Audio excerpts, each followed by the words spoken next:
Okay, so this is the video where we show you what it actually looks like when we finish all the work.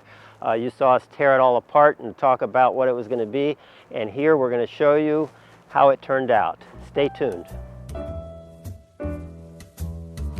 If you like in the field insights like we're providing here, where you actually get to see how we change a garden, how we improve a garden, how we fundamentally change everything about it, then our YouTube channel is for you. Please subscribe to it.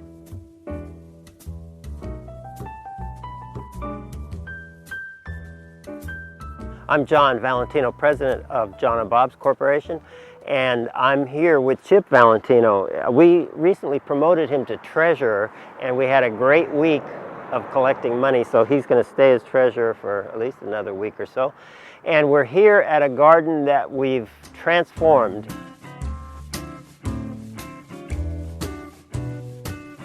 So this garden definitely has two parts to it. The streetscape, which I'm standing at now, is what you see from the street and what you see when you drive up to the house, what you see when you're a visitor, and then the interior courtyard. In the streetscape, we explained from the start that it was going to be an interesting change. Before, the driveway was on one side of the yard, and going through that driveway then opened up to where the whole interior courtyard was asphalt. We're changing that to the other side, or we did change it, as you can see right now, to the other side so that we can drive directly in to the carport. So now we've got this straight shot, straight from the street to the courtyard, and with a new gate. And the old driveway gate is now narrowed down to a pedestrian entrance with a walk-through gate.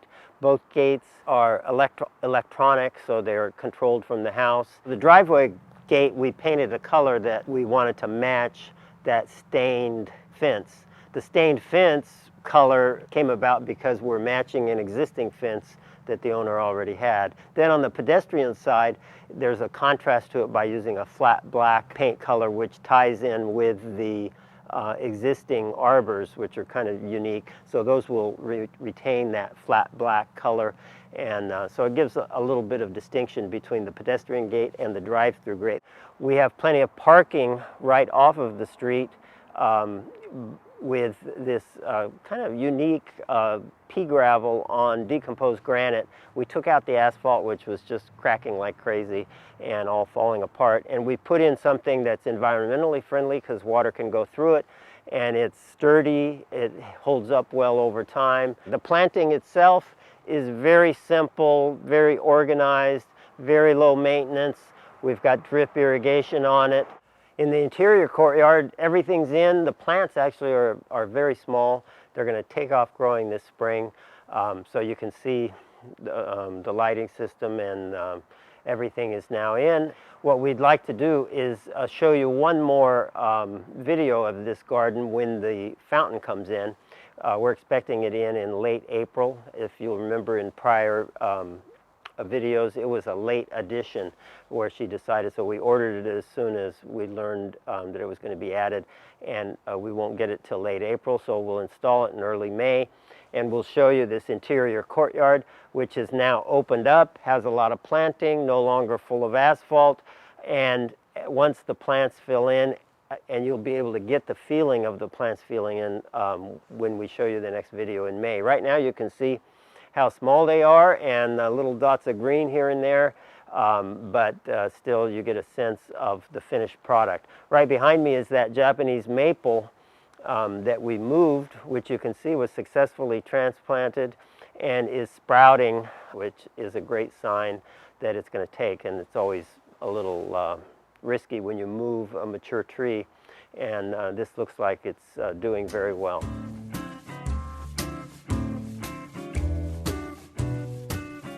There's been a lot of advancements in the last few years in garden lighting, including recently most garden lighting is with LED bulbs, which is a big improvement so that you don't need to be replacing bulbs all the time, which can be a hassle, particularly as plants grow. Hard to get in there and replace bulbs.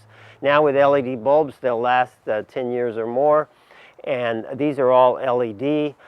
We can show you right now how spectacular an effect that is with these lights. In this garden we have 3 types of fixtures, and one's an uplight that lights up these big oaks and all of the trees, and the other is a path light, and they're all along these paths, the concrete path and the pea gravel paths, and do a nice job of lighting those up, and they're very distinctive looking. And then we have some wash lights that light up some plants in front of the new front fence. Right now the plants are very small, it's going to mostly light up the fence, but as soon as those plants grow in a little bit, that'll be a really nice silhouette where it'll shine through the plant. And a wash light meaning it's diffuse and it spreads out light. So those are the 3 lights. In this case we used a brand called FX Luminaire. There's lots of good brands now. That's one that we like. If you go online and look up FX Luminaire, you'll see a whole range of all kinds of fixtures and all kinds of options in terms of making fancy outdoor lighting systems. It's really neat for a homeowner because these systems are fairly easy to install. Since they're low voltage, for one thing, they hardly use any power, especially with these LED bulbs. You can put the wire directly in the ground and combine it with, say, a trench for sprinklers or something. They don't have to be a certain depth, and they don't have to be in conduit, so it's easy to run the wire. And then, since they use very little power, it's easy at any time to add lights. You can put in what you think will work, turn it on that night, look at it. If you need more light somewhere, very easy to add lights. So this whole system, this FX Luminaire system, we've designed it so that it comes on when it gets dark, and then you set it to go off at a certain time. And there's all kinds of variations of that too. You can make it so you turn it on yourself with your phone, or a whole range of ways that it goes off and on. So a simple FX Luminaire system, easy to install and spectacular in effect.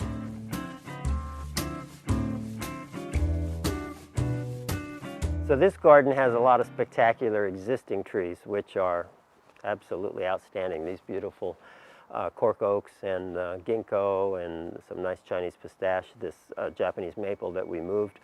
There's only one tree that we added, and it's called a dura birch, Betula nigra dura. And if you look at one of our past videos, how to plant a tree in clay and hard soil, it shows you the quintessential proper way to stake a tree, and that is more for shade trees. And in this garden, I didn't really stake the trees properly, so I wanted to talk about that a little bit. You can see these dura birch are just starting to sprout, and they're really spectacular. They grow like crazy. They don't have a lot of the problems that European white birch has with borers and short-lived problems. A lot of the European white birch don't live a long time. This dura birch does better with heavy soil and hot weather, and usually doesn't get borers, and is a beautiful birch. Has that very attractive trunk still, but it grows upright. So as the tree in the video, how to plant a tree in clay and hard soil, was a Chinese pistache, so a big canopy. Completely different shape than the birch. Since the birch is actually broader at the base and gets narrower as it goes, it doesn't have a lot of wind resistance. Whereas the pistache, or if you planted a Chinese elm or anything that gets a big canopy and that casts a lot of shade, that has a lot of wind resistance, because that big canopy, the wind catches it, and so you have to stake it properly. And the whole premise of proper staking is we use 2 stakes away from the trunk, and we use some flexible tie, as I show in the video, so that that trunk moves, and that trunk develops tensile strength, and you can remove the stakes after a year or 2. Well, one of the problems in new gardens like this, you see the plants are so small. If you double stake all the trees, you're looking, and you have a new fence, you're looking at a lot of wood, and you don't seem to have much plant. So since we don't have problems with wind resistance with this birch because of its shape, very often we'll just use a single stake, which is technically improper if we want to develop that trunk. But we don't seem to have any problems with trees shaped like birches with wind resistance. So in this case, in order to make it attractive as possible, once that leaves out, you'll hardly notice the stakes, whereas if we used the two, they'd be like a major element of the garden.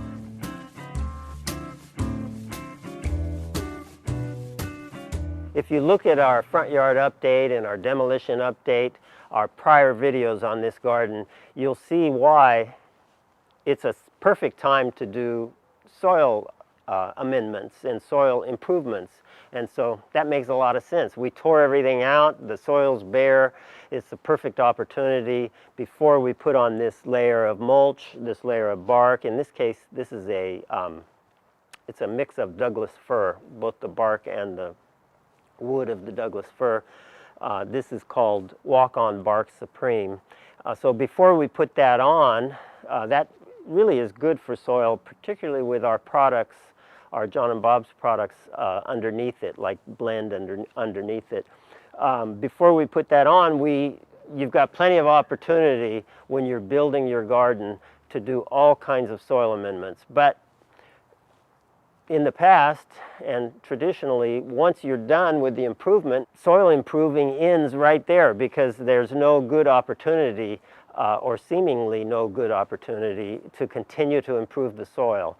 And that's really one of the main reasons we introduced this line of products. We want to come up with something that you can continue to make your soil better as you maintain it, and you can continue to build life in the soil, and you can continue to change the tilth of the soil and the ability of the soil to retain moisture or to allow water to percolate through the soil profile. In order to do that, we've come up with simple products that you topically apply over the top of the soil. So look back at our prior video where we talk about how to change clay soil organically, and we're talking about all these inputs that you can just put on top of the ground. They're organic, they're full of life themselves. They act as they either have soil life in them, or they act as an attractant for soil life or a food for soil life. And that's what all our products have in it. And so in this case, we used a lot of our product, but then even after we put the mulch on, and the mulch conserves moisture and helps us with weed issues, and really helps the soil build. But even after that, we can do topical applications right over the top every 6 months or once a year of all these life-building products. So that's the whole premise of our John and Bob's line, and that's what we will do at this garden, and that allows you to continually to build soil rather than just that one time when you first put in your garden. If you have any questions at all, let us know in the comments, and we'll be happy to fill you in more thoroughly. If you're tuning into this video without seeing the whole process, it might be helpful for you to see it from the start. In that very first video, we talk about the design process, and we show what the garden looked like before we did anything, and then we take you through the steps. This is the fourth video, and so you can follow along with our work, and that might be helpful to see it every step of the way.